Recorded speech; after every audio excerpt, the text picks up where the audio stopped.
It's about that time. Girls Frontline 2 is about to come out, and I'm going to give you guys a reroll guide on who I think you should be going after if you are rerolling. Is rerolling worth it? And what are the upsides and downsides? How long does it take to reroll in this game? Now, you guys know me. I usually don't reroll, but in this game, I definitely am because they did announce that the first limited banner is going to be Suomi. As of the launch of the game with all the characters that are under standard banner, Suomi is going to be the most broken character in the game. So if you're already here and you're wanting to know, is it worth rerolling?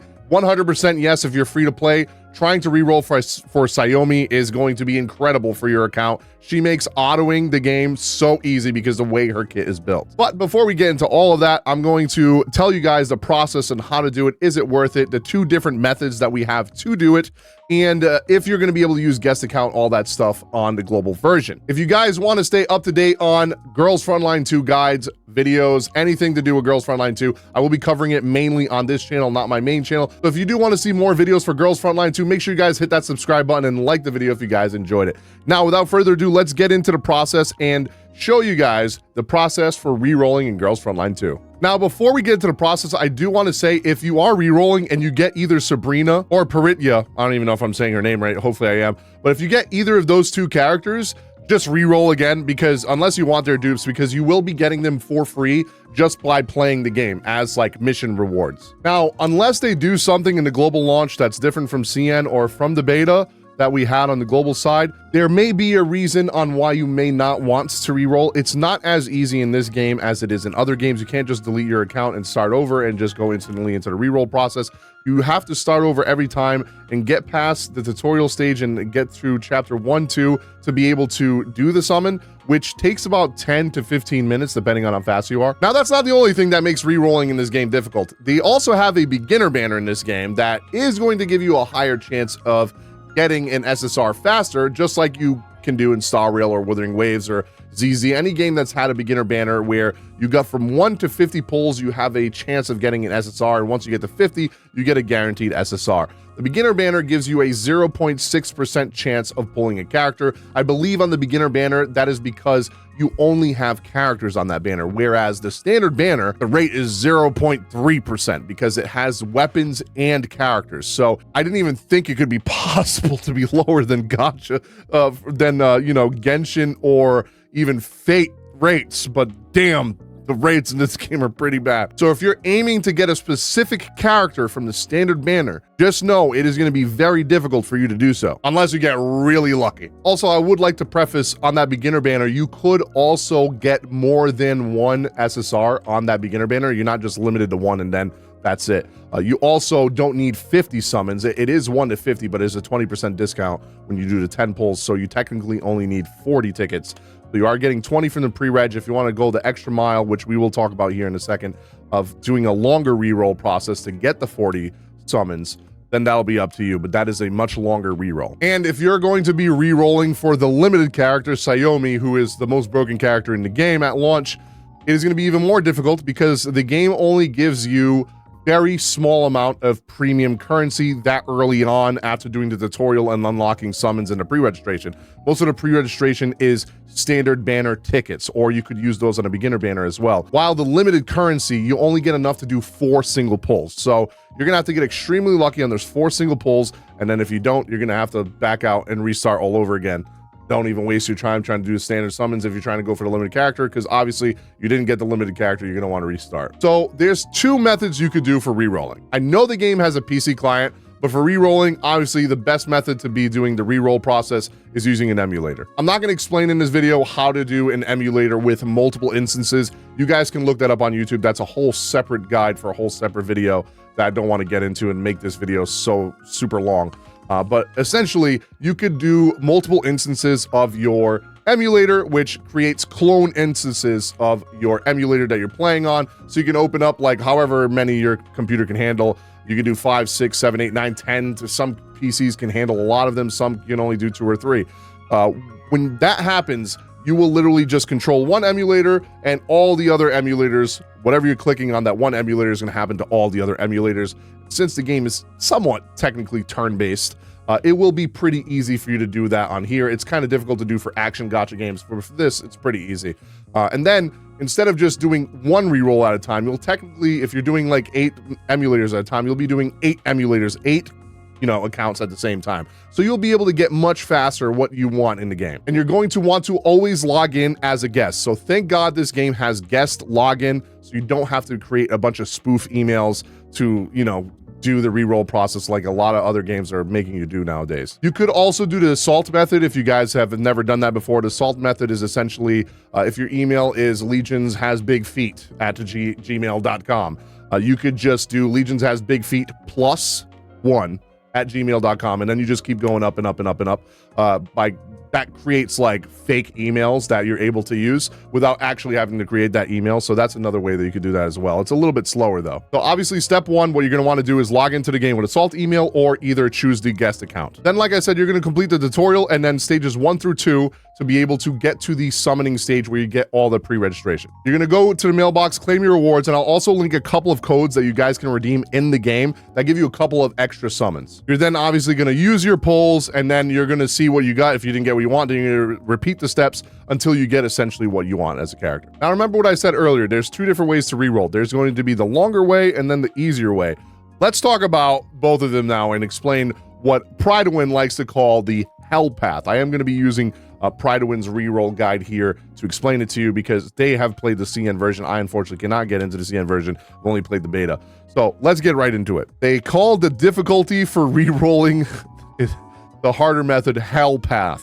So in this reroll path, you will aim to pull the character from the rate up banner using the premium currency you managed to get during the reroll process. It won't be much, at most a few pulls. Like I said earlier, it will be like 4 pulls. At this moment, we don't know what the codes that I linked down below, we just know we're gonna be able to use those codes. We don't know what they get yet until the game is out. Hopefully, it'll be enough to give you another pull or 2 to make this 4, into 5 or 6 summons, maybe even more than that, but that might be coping. So the hell path is trying to get the limited character, and then with the standard tickets, also try and get a SSR character. Not the beginner banner, by the way. So this reroll process is insane because not only do you only have a 0.3% chance to get a character on the limited banner, I believe it's the same as the standard because it also has weapons on there too. You have a 0.3% chance with 4 pulls, right, to get the limited banner character. But then this reroll process is telling you, if you don't get a standard character, even though you got the limited, you don't get a standard character with the 20 summons on that standard banner, which is also 0.3% chance, then reroll again. Because they want to save the beginner's banner for the guaranteed SSR that you're going to be able to get, possibly even 2 SSRs that you'll be able to get in the beginner banner outside of the pre-registration rewards. So from in-game currency. That, I will admit, that is going to be the best start for, free-to-play players. But man, you might be doing this for a whole goddamn week for that to happen. This is going to take forever. Now, the other way that you could do the reroll process that's a little bit, easier on you and not as difficult.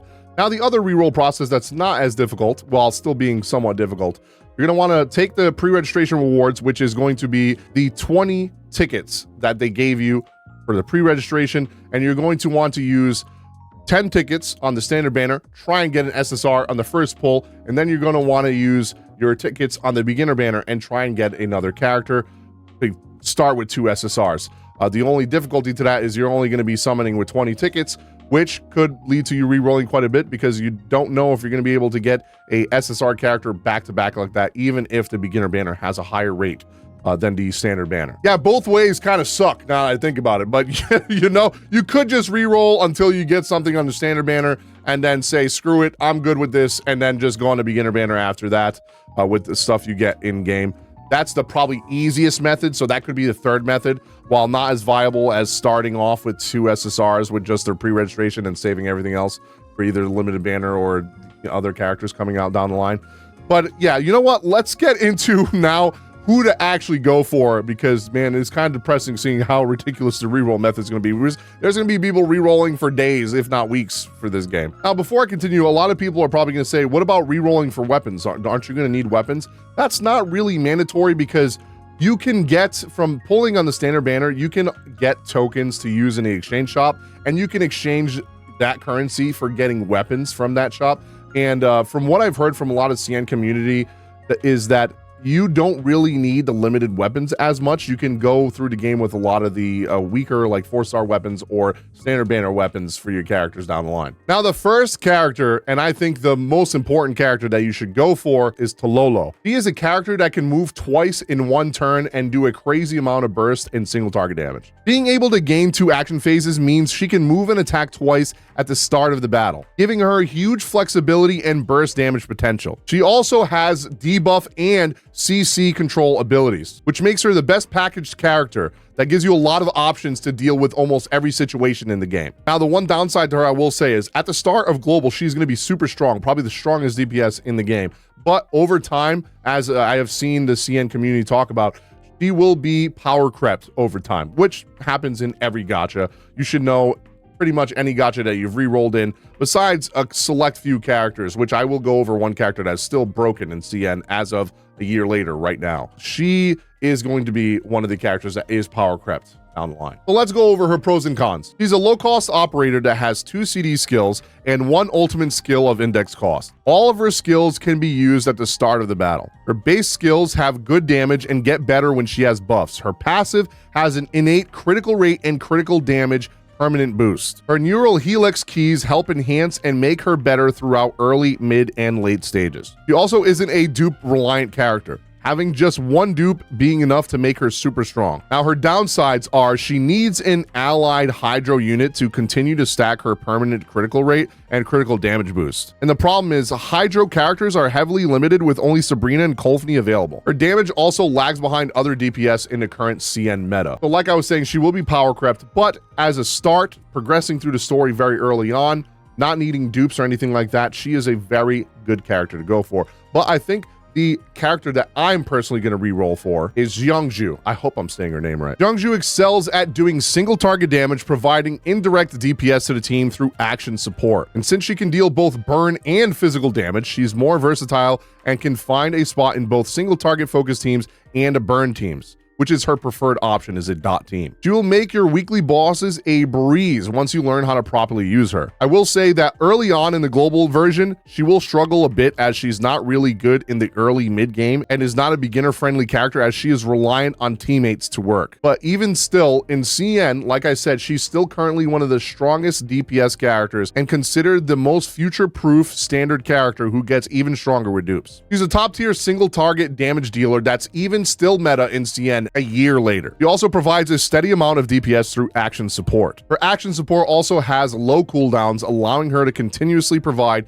indirect DPS, unlike other dolls' action support. Now, as I mentioned, one of her cons is not being beginner friendly. She requires level 30 plus to become stronger, as her strongest neural helix keys are locked behind her higher levels. And she's also heavily dupe reliant, as her best potential is locked behind the fortification segment. Now, if you're going for Tololo, the other character that I recommend trying to go for at the same time, if you're going for Tololo and having the same 2 characters, is going to be Sabrina. Because Sabrina, like I said, is one of the only other Hydro characters that can buff Tololo and give her that passive critical rate and critical damage boost. But it's not only just because of that. Sabrina is also a very good tank that is also kind of like a tank damage dealer. So she can tank hits, but also deal a decent amount of damage. Sabrina is a hybrid DPS tank who provides defensive buffs to allies and inflicts various debuffs on enemies. You can also taunt them, which is very useful ability to save allies, especially when you're fighting bosses and in PvP. Her skills are definitely more AoE focused, so she thrives in normal stages but struggles against bosses. She can manipulate the battlefield by creating and destroying cover, which can drastically change the flow of battle, especially in PvP, allowing her to protect an ally or mess up the enemy's formation. Sadly, like Qiongjiu, she's quite dupe reliant, but thankfully she can be obtained from the weekly boss mode, which you can get 1 copy every 2 months. So it's only a matter of time before you unlock her dupes. So Sabrina has 2 good AoE skills with a good amount of damage being dealt, as well as providing terrain that slows enemy units.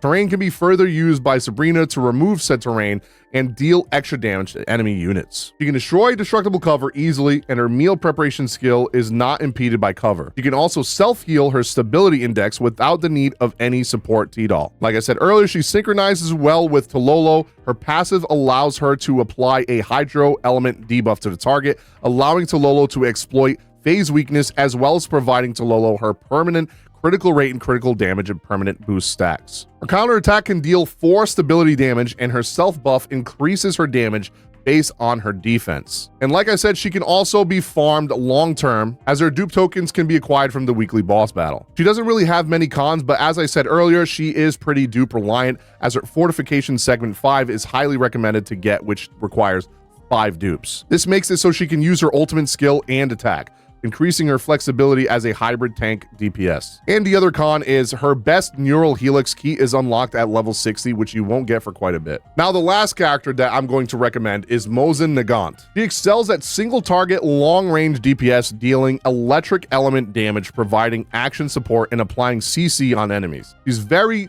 very slow though, so make sure you position her well. Keep in mind that she's very reliant on attacking enemies without stability and will run out of skill points if she doesn't do so often. Sadly, like Tololo, while in global she will work decently early on, in the current CN meta she fell off quite a bit, due to the fact that her assist only triggers against stability broken enemies. With some bosses having tons of stability in the newer patches in CN, it messes with her entire kit, as she needs to assist consistently to deal damage and for her to work well. Now for her pros, as I've stated, she can stun enemy targets via paralysis and shock. She can change her skills to do electric attacks in order to exploit her stun potential without wasting a turn, and she has decent neural helix keys to help boost her support and functionality. Now for the cons, as I've said, she is pretty dupe reliant, so she requires dupes to become more effective. Her synchronization with other electric element T-dolls is locked behind fortification segment, which is her 6th dupe, which is going to take forever for you to get. Her action support requires targets to enter a stability break compared to other action supports. And like I said, she's very slow, so she has very low mobility. Now, if you are going for the limited character, which you're crazy if you do this in a reroll process, I'm probably just gonna open my wallet for that one. But if you are going for Suomi, I will explain to you why she is so amazing and how she barely has any cons at all. Now, Suomi is pretty much an all-rounder. She can literally do everything. She can be a shielder, healer, debuffer, buffer, DPS. Yeah, she can do literally anything. Her shields are so beefy that they basically double the HP of everyone in the team, allowing for a more aggressive playstyle and giving you the room for some minor errors. She can also dispel the pesky debuffs from her allies. Even in CN servers a year later, she's considered the best sustained support in the game, so make sure you grab a copy or 2 of her when the game comes out. As her S1 amplifies her passive healing, that is honestly the weakest part of her kit. But where her S1, she can heal a very decent amount after you get that upgrade. So for her pros, she provides insane shields to all allies, has healing built into her passive and can further increase her healing by just having 1 dupe, provides a good amount of buffs too, so she has the trifecta: shielding, healing, and buffs. Her base kit is decent enough without needing any dupes at all. And for her cons, well, she has none. Like, she literally has no con. That's going to be it for my reroll guide. If you guys have any questions, leave them linked down below. Sorry if this was a little bit long-winded, but I did want to get into the character's kit and explain why they were so good and why they were worth rolling for, and the reroll process, as the rerolling in this game seems like it's going to be hell. But I'm sure there's going to be a lot of troopers out there that are going to free-to-play truck through it and try to get the best positive roll that they can, even if it takes them a week or 2 or 3 to do so. Let me know what you guys think about the reroll process. Are you going to be rerolling? Which method are you going for? Are you going to go for the hell method? Are you going to go for the normal method, which is, you know, pull on the standard banner and then beginner and then reroll again if you don't get one on each?